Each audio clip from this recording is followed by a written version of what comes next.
Você pode sentar aqui, ó. Não, vou ver, não pode, porque o som vai ficar saindo aqui.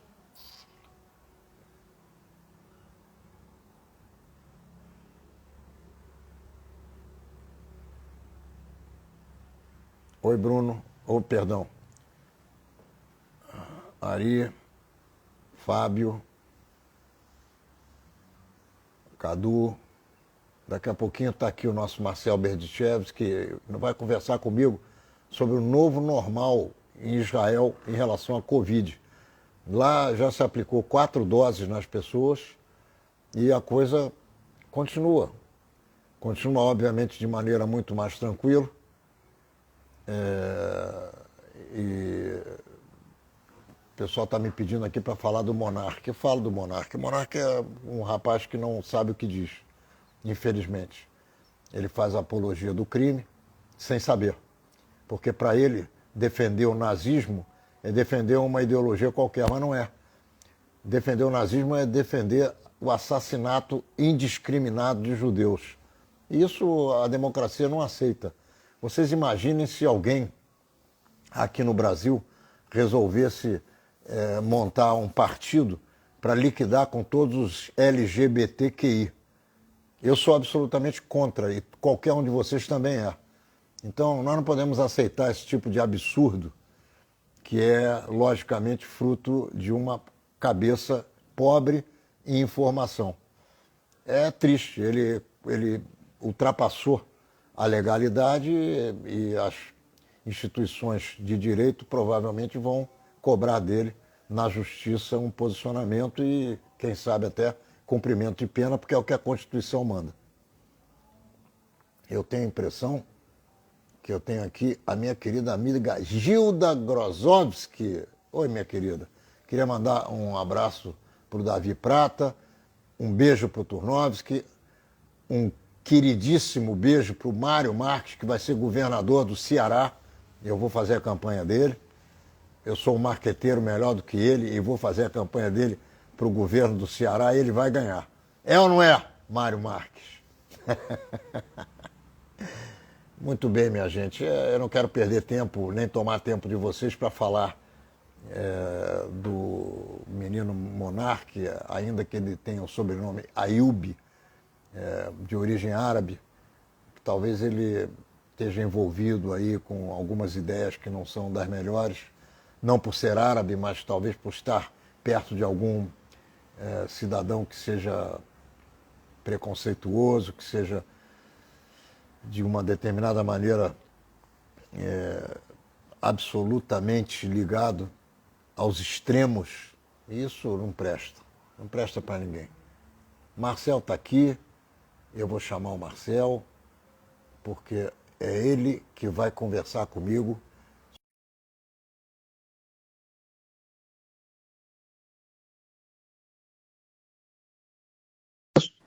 Ele Boa pode noite, aí tomar as atitudes dele. Fala, meu querido tudo bem? Marcel. Agora melhor. Que bom, Como é que que bom. você vai? Como é que Estamos você aqui no vai? frio. Estamos no frio de Israel. A neve em Jerusalém, no Muro das Lamentações, é alguma coisa que eu vi uma vez na minha vida, no ano de 1967, logo depois da Guerra dos 6 Dias. Aqui, algumas vezes por ano, acontece neve no norte. Em Jerusalém é uma ou duas, e é um milagre. 2 vezes por ano já é um milagre. Eu Muito tive a pouco. alegria e a honra de assistir esse milagre e foi muito legal. Me Tem conta, alguns anos que já foram, alguns anos já foram mais fortes o inverno. 2013 chegou a fechar 2 dias assim a cidade mais tranquilo. Aqui se adapta só, rápido, vira só, lama me, rapidinho. só, me deixa só um minutinho aqui.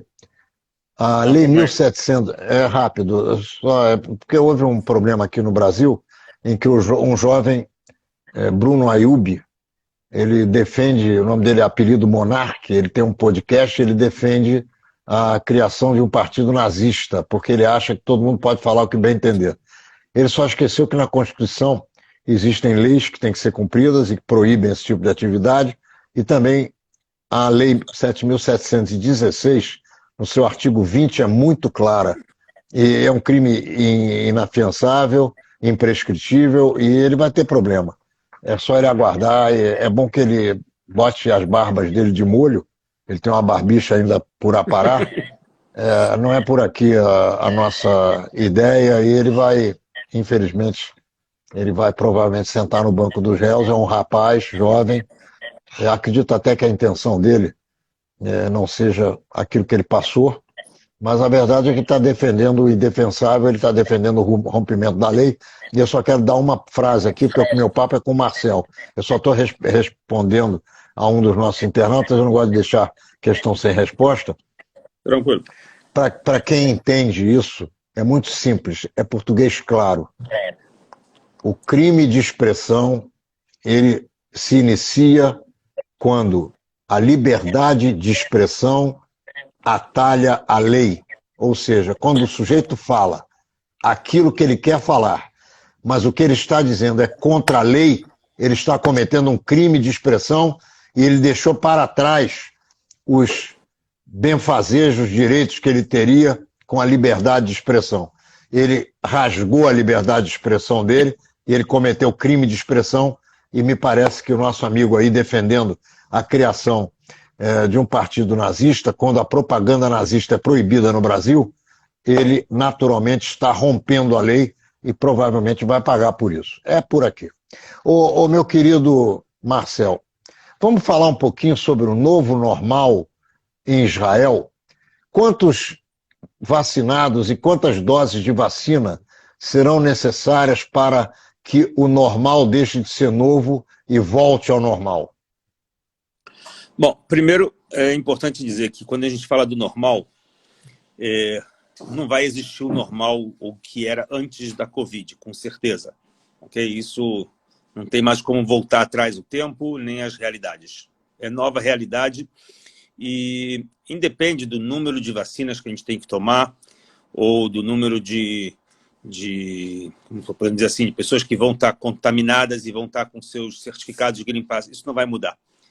Basta lembrar que, podemos pegar um exemplo, gripes que tivemos, aviárias ou não aviárias, e todas as gripes dos últimos 100 anos, a gente foi evoluindo, desde vacinas e remédios.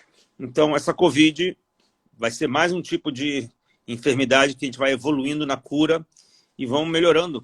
Próximos anos, vai ter outros sistemas que talvez não vai ser mais vacina, talvez vai ser um comprimido, ou como hoje tem a vacina da Chapad, que é a gripe, também todos os anos pessoas idosas e não tão idosas tomam vacinas contra a gripe e vai ser uma normalidade, todos os anos é igual. E ninguém falava sobre vacinas da gripe durante a última década, que pelo menos aqui em Israel já é aplicada. Então eu acho que isso vai ser a nova normalidade com relação ao tratamento da Covid. Vai pouco a pouco deixar de ser uma epidemia, vai virar uma realidade como qualquer outra gripe que existe ou qualquer outro tipo de doenças que existe e vão ser tratadas. E as pessoas vão ser curadas. Logicamente a nossa nova realidade vai ser se adaptar a uma vida mais saudável, uma vida com mais imunidades e as pessoas talvez evitando os contatos de aglomeração, como qualquer gripe, como qualquer outra forma de propagar. Essa é a questão que, desse ponto de vista, não tem outra resposta, até porque as pessoas que não estão vacinadas ou não estão se cuidando, infelizmente, são as mais afetadas. E quem está sendo... Marcel, Oi. Pode terminar. Termina. E quem está afetado dos números com essas novas variantes, mesmo que no último caso da variante Omicron, ser mais propagada, mas ela é menos violenta. Então, todos que estão recebendo, que foram vacinados, estão recebendo esse novo vírus, acabaram vendo que tudo bem, é importante se cuidar para não passar para pessoas mais, talvez, indefesas de imunidade ou pessoas de idade, mas de resto, as pessoas aprenderam a lidar com isso, diminuíram o número de quarentena aqui, 5 dias de quarentena apenas, e novas regras vão mudando com as próximas semanas, próximos meses, mudando muitas coisas, já não é mais só PCR, pode ter antígeno para entrar, ou seja, tem muitas regras que estão sendo mudadas, não só em Israel, isso também acontece na Europa e nos Estados Unidos, ou seja, estamos aprendendo a lidar com isso. Temos que levar em consideração que são 2 anos apenas de uma nova realidade, e que a tecnologia e a ciência também estão sendo adaptadas para isso. Então, olha só, você me falou há alguns dias atrás que só no Brasil se enfia o cotonete no nariz do cara com raiva. Como é que funciona em outros países, hein? Olha, eu posso dizer que aqui não funciona assim, mas também depende de quem vai estar trabalhando. Tem que entender que o ser humano é o ser humano. Você pode falar assim, como é que se aplica uma vacina da Benzetacil? Tem gente aí no Rio de Janeiro, ou gente que está, sei lá, em Jerusalém, que na hora de aplicar vai ser um grosseiro e vai dar uma espetada que vai doer o espírito. O profissional que é treinado, habilitado, vai saber que não precisa enfiar o cotonete até sentir, tocar nos olhos lá dentro. Não precisa disso, ok? Mas é lógico que... Como é que você aplica esse teste? Porque eu sei disso. Eu Você aplico... foi treinado para isso. Eu queria saber como é que você faz. Todo israelense faz isso também. Todas as crianças fazem hoje na escola isso. Recebem um teste caseiro e fazem todas as crianças na escola. Aprendem a fazer isso. A criança faz sozinha. Também faz sozinha, pode igual escova-dente. Vai passar o cotonete, o máximo que você consegue entrar um pouquinho, tocou, limpou nos dois lados. Normalmente. Mas até aonde é que esse cotonete tem que ir para o teste ter uma sabedoria de resposta? Quando você começa a sentir como chama, uma resistência. Não é só no buraquinho, na entradinha. Tem que sentir uma resistência, mas não é enfiar como se estivesse dando um nocaute na pessoa. Ok? As pessoas são, às vezes, abusivas, achando que tem direito de enfiar dentro do nariz até chegar na alma. Não é. Olha só, o óculos vai até aqui. Isso aqui é suficiente? Não, até menos. Bem menos. Você sente já um até pouquinho aqui. das partes exterior, bem menos. Mas entenda que hoje em Israel fazem isso também, antes de botar no nariz, fazem também na garganta. Você chega... Em que lugar da garganta? Próximo das amígdalas, na lateral da bochecha, no fundo, você passa nos dois lados e embaixo está uma narina. Você capta o máximo possível da informação do teu corpo e coloca no líquidozinho e você tem o resultado lá em 20 minutos. Meu querido irmão, porque você sabe que eu te adoro, você mora no meu coração e no coração de muitos de nós que crescemos e vivemos e nascemos onde você também nasceu, que é esse nosso país maravilhoso que é o Brasil. O que é que está acontecendo com um cara como você, que é guia turístico, e as pessoas não podem se locomover? Então, vamos por partes. As pessoas estão se locomovendo, isso faz parte da nossa Quando realidade. eu falo não podem se locomover, tem dificuldade de sair do Brasil, por exemplo, para ir a Israel, sair dos Estados Unidos para ir a Israel, sair da Inglaterra para ir a Israel. Ou seja, o turista internacional, aquele que paga $500 por dia para o guia que ele tem, aquele que contrata... É menos agora? Se for com é um menos? carro, é mais... Eu queria te dar um upgrade, você jogou fora o meu upgrade para você. Vamos lá. Não queima meu filme, porque o pessoal já está fugindo dos guias pela questão da inflação e do dólar alto, Tá. Então a gente não pode exagerar, mas vamos explicar algum detalhe. Você entendeu a minha pergunta? Ronaldo, o turismo em Israel voltou a partir de janeiro de 2022. Quanto mais as pessoas tomam consciência de que com vacinação, terceira dose está liberado ou 2 doses dentro de 180 dias, está liberado para entrar em Israel tranquilo. E tem entrado... Fazendo o teste, né? Fazendo o exame. Lógico, mas isso no mundo inteiro. No mundo inteiro. Sim, mas quando é que você acha que isso vai cair? Não sei se vai cair. Não sei se isso vai cair. Por enquanto, não tem por que cair. Se a propagação e a contaminação é rápida, você coloca em risco pessoas que são frágeis. Olha só, eu queria entender certas coisas que eu não consigo. Talvez a minha cabeça não seja muito inteligente, mas vai, por favor, fala. Nos últimos 10 anos, pelo menos, eu tenho visto aqui em Israel, por exemplo, turistas que chegam da China. Ok? Turistas que chegam da China e de outros países do Oriente. Eles andavam aqui nas viagens, todos eles com máscara. Todos. E não tinha Covid. E quando você viaja para certos lugares do Oriente, as pessoas também andam com máscara. Por quê? Porque a propagação que tem de outros vírus nessa realidade das vidas afetam a vida das pessoas. A gente, do mundo ocidental, está descobrindo que o mundo não é tão assim, sou tão forte, uma vitamina C me supera. Não é o suficiente. Então a gente tem que aprender a lidar com essa realidade e nem por isso parar de ter a vida. Então, com essa questão, hoje, o turismo no mundo inteiro está se abrindo. Israel também caiu a ficha e voltou a se abrir, como muitos lugares do mundo, e as pessoas estão vindo. As pessoas estão viajando, estão agendando suas viagens, estão chegando turistas aqui. É logicamente que Israel, pós-Covid, não tão diferente do que acontece com o mundo, também teve novas realidades. Inflação, aumento de preços, porque o mundo mudou também. No mundo inteiro esse problema de inflação está acontecendo. Não é só um problema de uma sociedade brasileira ou de uma sociedade americana. Israel também vive com essa problemática de preços que aumentaram, dólar desvalorizou, tudo encareceu, preços de tudo encareceu. O mundo inteiro sofre, uma coisinha mexida na China, o mundo inteiro entra em desequilíbrio econômico. A gente vive num mundo todo hoje harmonizado, mas todo ele interligado. Não temos mais uma segunda guerra mundial. Harmonizado para o bem ou para o mal? Estamos um network, né? Um network, é igual uma gangorra. Então a gente está num equilíbrio. Um sobe, outro desce. Assim é o mundo. Um fica mais rico, outro fica mais pobre. Assim é a regra do mundo. Não tem todo mundo subir, todo mundo descer. Né? É como... Você me fez lembrar agora os dois bondinhos do Pão de Açúcar. O UPA e o CUPA. Aqui é igualzinho em Massada. Um sobe, outro desce. É isso aí.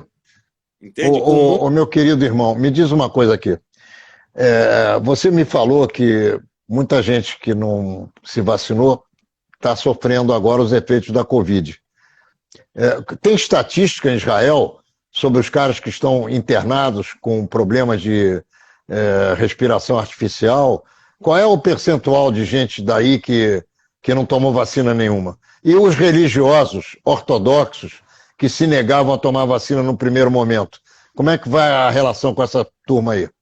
Então, vamos por partes. Hoje mesmo, durante a hora do almoço, ouvindo o noticiário, falaram que o número de pessoas afetadas e hospitalizadas está decaindo.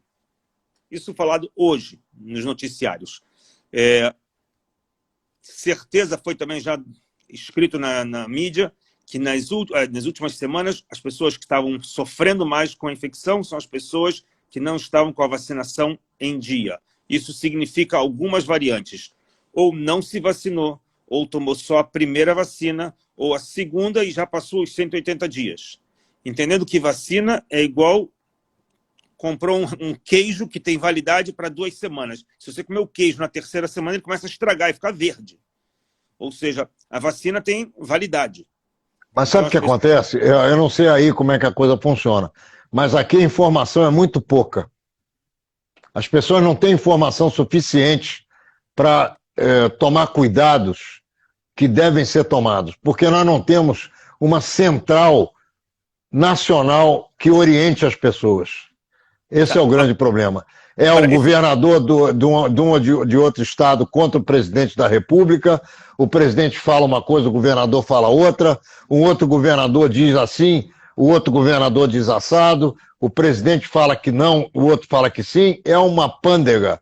E aqui, então, se você, para tomar um caminho, você tem que ter o teu médico e confiar nele.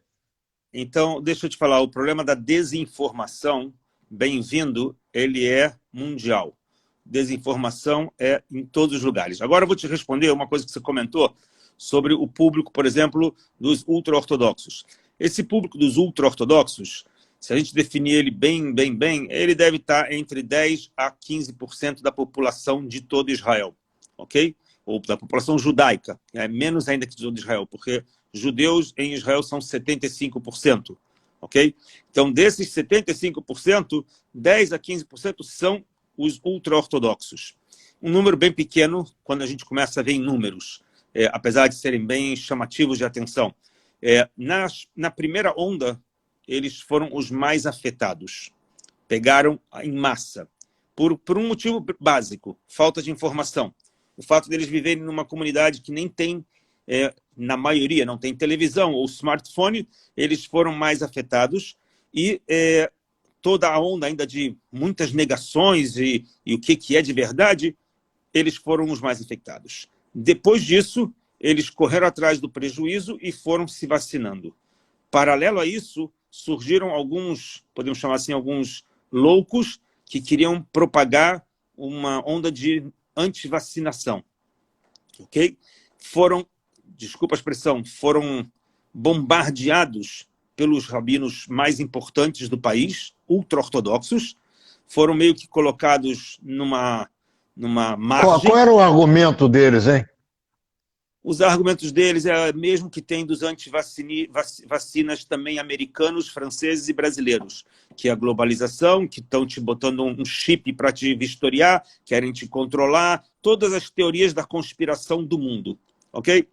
Agora, esses são alguns, eu não diria tolos, né? Mas são alguns meio assim inocentes, acreditando em qualquer sites ou qualquer duas pesquisas frente a 50 milhões de pesquisas do mundo. Então, esses antivacinas, etc., também caiu nas graças de alguns doidos de liderança ultra-religiosa, mas não é o que a gente chama do establishment, não é da liderança oficial, do que move massas. Move alguns otários que escutam internet e se baseiam com a faculdade formada na Google Academy, entendeu? Funciona assim, lamentavelmente. Então, esse público... Essa universidade do Google, ela é muito utilizada hoje em dia, né? Mundo inteiro. E tem gente que está ganhando dinheiro com isso. Mas o que importa é entender que desse público de 15%, a primeira onda que já foi super afetada, já foram, então, entre aspas, recuperados da doença. Ou seja, pessoas recuperadas da doença, a princípio, estão melhores do que os vacinados. Depois, eles entraram na dose da vacinação. Lógico, eles têm um percentual que não é vacinado. Tem que levar em conta aqueles que não são vacinados porque já foram doentes antes ou que faz parte desse grupo de antivacinação. Mas isso é comum também na sociedade não religiosa. Na sociedade não religiosa, dos outros 60% da população israelense, sem falar que os árabes, os drusos, os outros também têm os seus antivacinas, também tem um percentual altíssimo desses grupos Zen, Yoga, que não vou ser afetado porque eu faço meditação, não vou ser afetado porque eu sou veganista, não vou ser afetado porque eu tomo, sei lá, zinco, e eu tomo... E aí, que depois da segunda e terceira onda também acabam sendo afetados. Alguns morrem, alguns aprendem a lição e vão ser vacinados. Lamentavelmente. Ou seja, os antivacinas pode dar certo de sobrepassar pela Covid? Pode. Se ele for um cara com boa imunidade e viver afastado de todo mundo e viver com as máscaras, tudo bem. Pode conseguir de sair bem. Mas a grande massa dos não vacinados vai pegar mais cedo ou mais tarde. Vai pegar pelo filho. Ô, Marcel, fala. Termina. Então, e primeiro de tudo é desvencilhar um pouco desse estereotipo que nós mesmos encontramos entre a comunidade judaica sobre públicos que são ou não são. Aqui a vacina, ela não olha se você está de kippah, desculpa, o vírus não olha se você está de kippah, não olha se você vota na direita ou se você vota na esquerda. O ministro de esquerda e o ministro de direita foram também contagiados pelo Omicron e estavam vacinados também. Ou seja, o vírus não pergunta se você é homossexual ou heterossexual ou é a favor do time A ou do time B. O vírus pega todo mundo. Então, quem está vacinado, quem está com boa imunidade, ele tem chances que se o vírus, quando pegar nele, ele não vai precisar parar num hospital e não vai ficar sofrendo. Me fala uma coisa. Essa pergunta é uma pergunta clássica e que ajuda as pessoas a raciocinar e a se colocar melhor diante das questões. Qual é o teu sentimento humano sobre tudo isso que está sendo vivido pelo cidadão médio do planeta Terra? Boa pergunta. Hoje eu trabalhei... Você sabe que eu não faço pergunta ruim, né, cara? Eu sei. As perguntas são sempre melhores que as respostas. Mas eu vou te falar... As respostas são melhores do que as perguntas, mas as perguntas também são boas. Olha, no judaísmo o mais importante é saber perguntar e não responder. Assim é a tradição. É verdade. Eu adoro as tuas respostas. Vamos lá. O Talmud fala que o importante é perguntar. A resposta não interessa. As perguntas que faz a gente raciocinar. Mas hoje, durante o meu tour, hoje eu fiz um tour para o deserto da Judéia com clientes e a gente estava filosofando no carro um pouco sobre todas as evoluções do mundo, o que os nossos avós enxergavam e o que os nossos netos vão enxergar. Se os nossos avós podiam... O que a gente está fazendo, para eles era uma coisa utópica, né? Falando eu com você numa distância por um celularzinho com pessoas ouvindo. Para nossos avós isso seria uma ficção científica, né? Filme de ficção científica, né? Nem filme, né? Era talvez rádio de ficção científica. Nossos avós mal ouviam cinema, né? Então, imagina o que os nossos netos vão poder ver com essa velocidade de mudanças e cada vez mais. Então, de verdade, o mundo tem algumas coisas a aprender com tudo isso. E acredito eu que isso vai ser a lição do espaço do Covid. Que o ser humano, primeiro de tudo, ele não é o todo-poderoso. Ele não pode tudo, né? Ele não consegue controlar tudo. É uma das lições que, às vezes, a gente acha, não, eu tô por cima da onda, eu sou super... faço musculação, tomo minhas vitaminas, eu sou bem alimentado, eu sou formado em Harvard, eu tenho tudo, e uma porcariazinha de um vírus pode te derrubar e te deixar 5 meses aí para o resto da vida em um tubo injetado por trás para você ficar respirando e depois ter que fazer anos de fisioterapia para se recuperar. Ou seja, nesse mundo a gente aprende a lidar que nós somos totalmente fragilizados. Essa é a primeira tomada de consciência. Quando a gente aprende que a gente não tem controle de nada nesse mundo. O ser humano, nesses últimos, talvez, 100 anos, começou a achar que ele pode tudo, né? Século XIX, a ciência era o Deus que todo-poderoso, era a ciência. Século XX, o homem se achou que ele é o controlador de toda a ciência. Século XXI, ele tomou uma rasteira. Tomou uma rasteira. O homem não controla nada. Nada. Tudo que ele controla, ele pode ter um botãozinho que ele falha e gera um caos no mundo. Então, filosoficamente, essa é uma lição que o ser humano tem que aprender a lidar. Do ponto de vista espiritual... Sim, mas eu gostaria muito do teu sentimento, que eu acho que é a coisa mais importante da conversa. Como é que você está sentindo, para você, a tua inserção nesse mundo com essas questões todas que nós estamos vivendo hoje? Como é que você está se dando... como é que você está se dando conta do que está se passando? Como é que você está se virando nesse momento? É exatamente isso. Todas as incertezas e ver que tudo que você planeja não vale de nada. Eu posso dar um exemplo. Comecei 2020 com um planejamento para um ano bombástico financeiramente de trabalho. Porque o turismo em Israel já tinha passado os 4 milhões. A gente tinha um planejamento para um ano, tinha tudo para dar certo, de tantas coisas. Espetacular. E não só na minha área, eu falo em geral. Israel estava num crescimento e tomou uma rasteira, como no resto do mundo também tomaram rasteira. Ou seja, colocou a gente, olha, volta um pouquinho para a realidade. O mundo não é só... Agora, Marcel, quem é que tem reserva para enfrentar 2, 3, 4 anos sem trabalhar?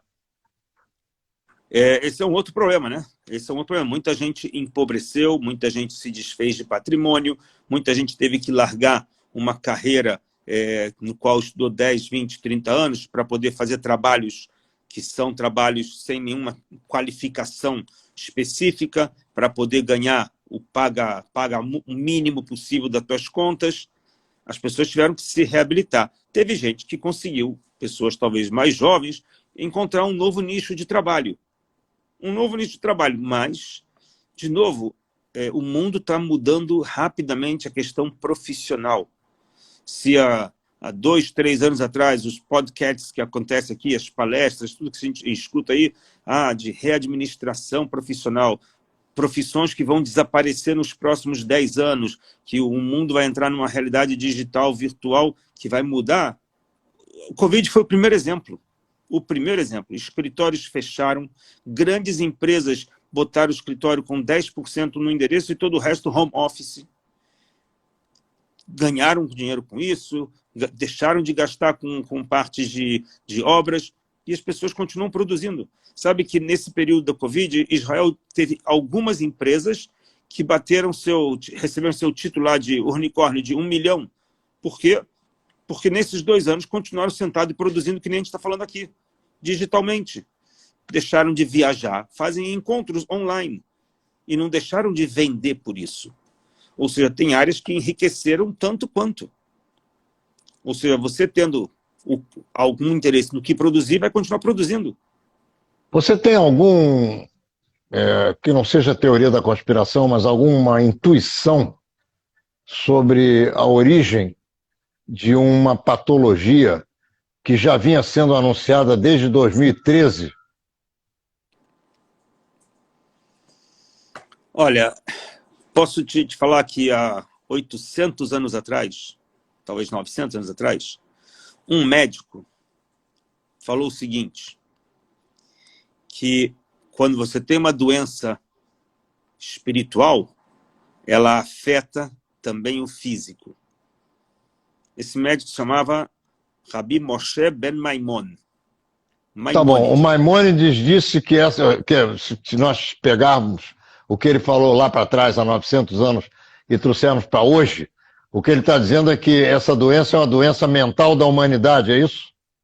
Não, ela fala que quando o espírito está fragilizado, o corpo começa a sofrer.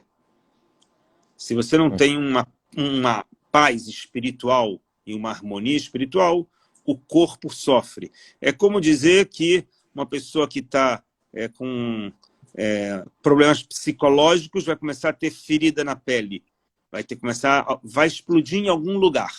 Ou seja, o nosso corpo e espírito ele vive numa harmonia. E quando ela não está em harmonia, alguma coisa só explode. Entendeu? Quando alguém está com um estresse tremendo, vai explodir alguma coisa. Vai explodir no coração, vai explodir na cabeça, alguma coisa vai explodir. Ou seja, a relação é direta. Isso escreve o Maimônides há mais de 800 anos atrás. Hoje, também você consegue encontrar pessoas que podem falar, sabe o quê? É verdade, não sofreu nada com Covid. Por quê? Porque o cara tinha uma imunidade boa, o cara vivia numa paz, o cara estava preservado e ele conseguiu superar e não sofrer com a Covid. Mas a maior parte de nós, seres humanos, dos normativos, Normais. os normativos de 2021, somos todos estressados, come fast food, não tem tempo para nada. Somos pessoas totalmente fragilizadas, totalmente. Né? Dormem pouco, vivem nas horas extras, assim, trabalhamos Olha demais. só, eu não posso, entendi, eu não posso deixar de conversar com você sem falar de política.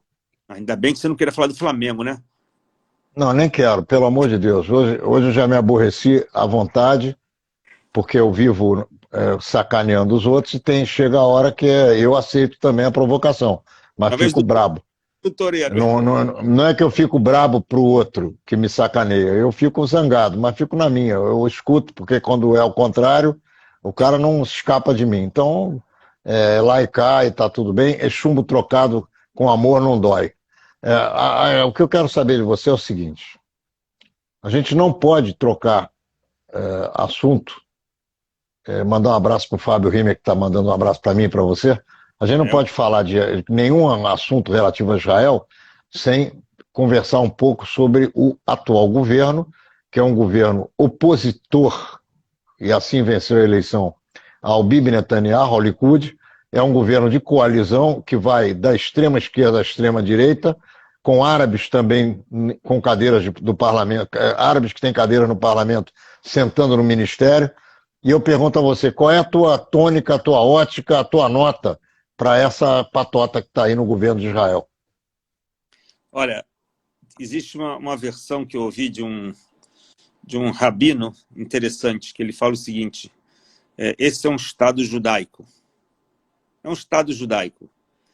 Assim como os judeus são num grande arco-íris, né, com várias cores, o Estado também é assim. Temos que dar graças a Deus que é um Estado judaico.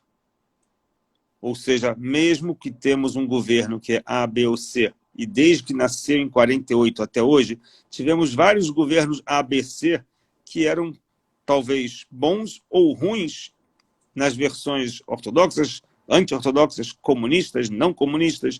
Tivemos mais de 70 anos de experimentos, alguns melhores, outros piores.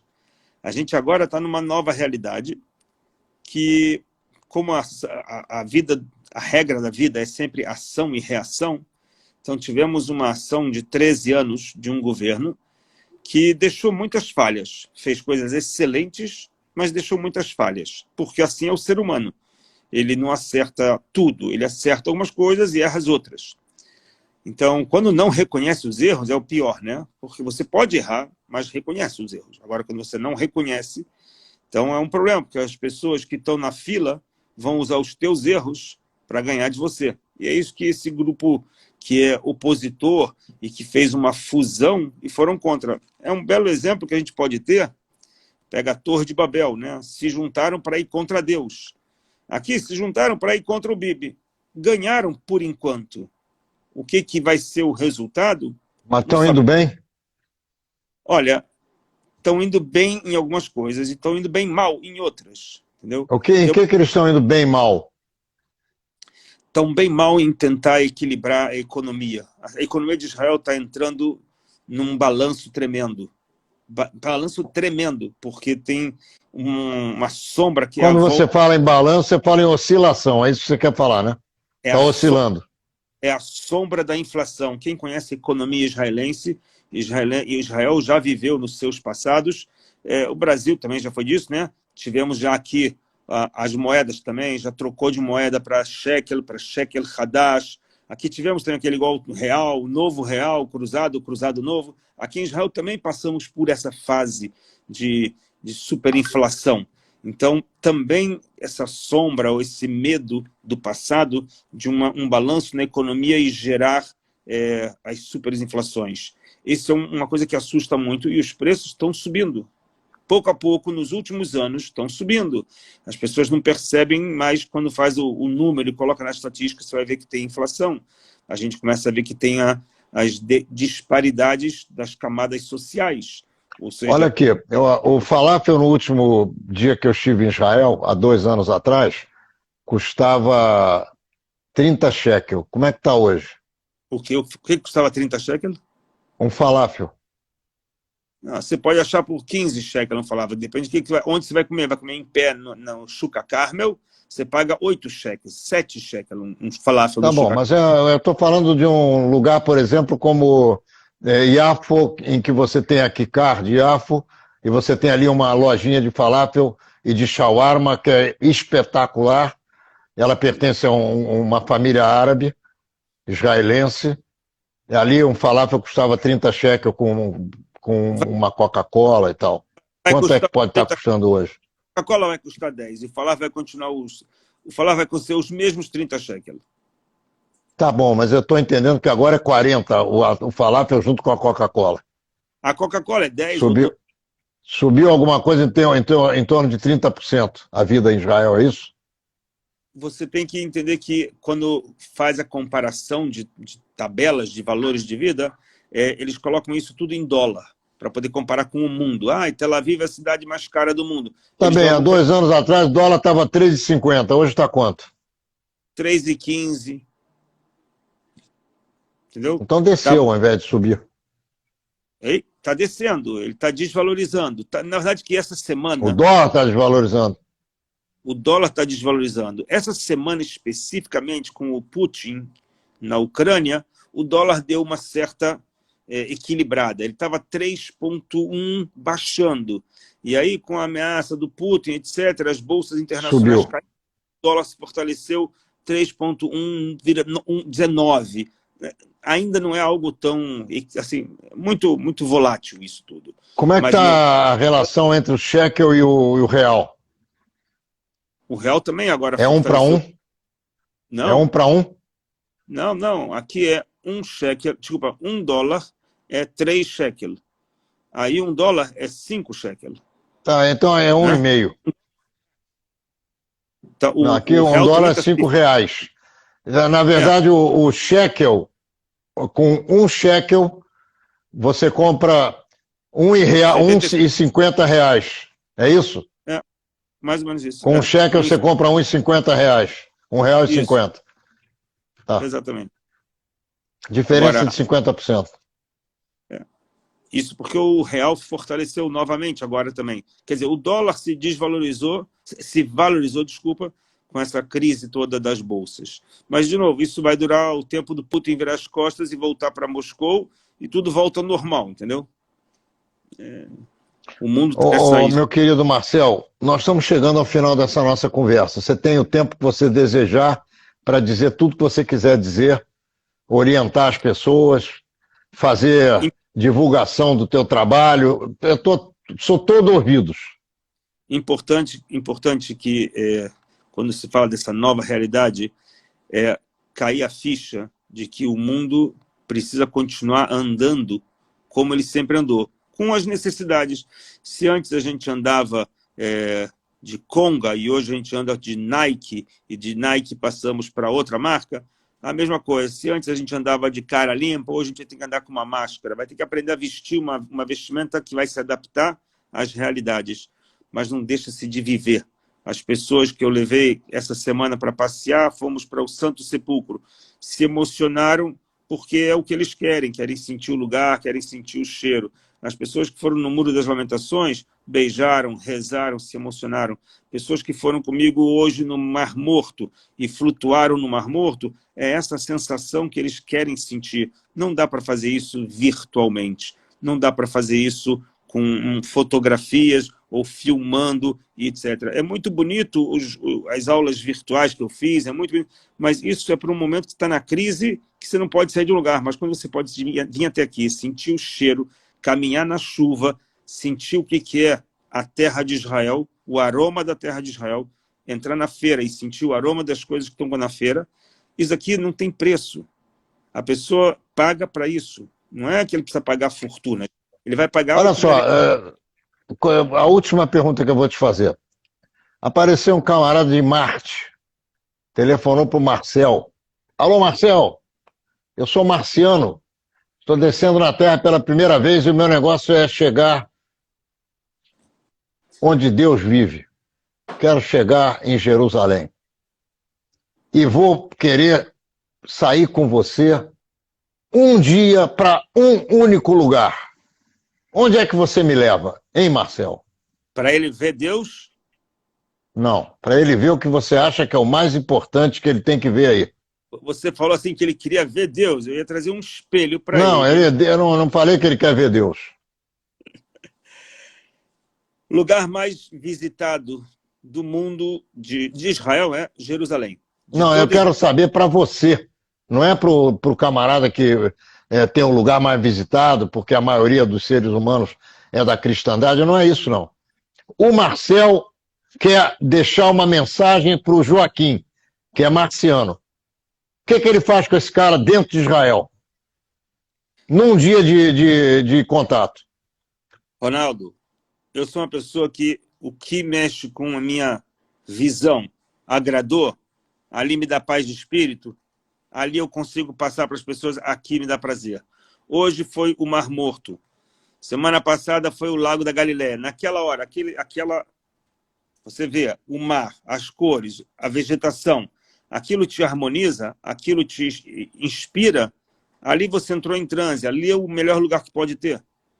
Quando você se encontra numa paz interna, vendo o que você vê. Você pode estar em paz interna olhando o Muro das Lamentações, você pode estar em paz interna olhando as montanhas do deserto da Judéia com as diferentes cores entre verde, amarelo, azul e o verde das tamareiras e o sol. Você entra numa harmonia. Aquilo te agrada, aquilo te alimenta o espírito, é ali que eu quero estar. Essa é a beleza de Israel, ela consegue, para os olhos de cada um, encontrar uma paz de espírito. Eu gosto da natureza, então eu passo por lugares e eu falo, olha que... Eu tiro um monte de fotos o tempo todo, às vezes coloco no meu Instagram, às vezes fica comigo fotos o tempo todo. Você consegue ver a mudança das cores, e aquilo é como se tivesse é igual nota musical. Você, quando escuta uma música, são várias notas musicais. Você não escuta só a mesma nota. As mudanças de cores que tem no céu, anoitecer, o céu, as estrelas, o sol, a lua, as nuvens, isso é como se fossem notas musicais te cantando uma música da natureza. Aprender a observar isso tem que ter um pouco de meditação, um pouco de paz de espírito para enxergar isso. Você não passa olhando só o teu iPhone, não, olhar a natureza. Quando tem a possibilidade de levar clientes e mostrar para eles isso, e mostrar, olha que beleza isso, se ele se toca, ele foi energizado. Essa é a minha forma de tocar nas pessoas. Falar para os outros, olha, isso toca em mim. Espero que toque em você também. Tá certo, meu irmão. Olha só, um beijo para você, obrigado pela presença. A vocês todos que estão nos assistindo, a palavra é tua para tuas considerações finais e despedidas. Querido amigo, um beijo na tua família. Muito obrigado. Eu espero que vocês aí acordem dessa realidade parada aí de anos, façam as malas, procurem passagens para Israel, seja para um dia, uma semana, um mês. Não percam a oportunidade. O país vive de integridade judaica. Judeu de fora, sem pisar na terra de Israel, é como um peixe fora d'água. Então, venham para Israel, sintam essa terra, nem que seja um dia. Sintam a terra, respirem a terra, depois voltem para suas vidas. Mas é igual peixe fora d'água. Judeu sem pisar em Israel está morrendo de sede. Um beijo, querido. Se cuidem. A todos vocês, muito obrigado. Vamos em frente, como eu digo, porque atrás não vem ninguém. Você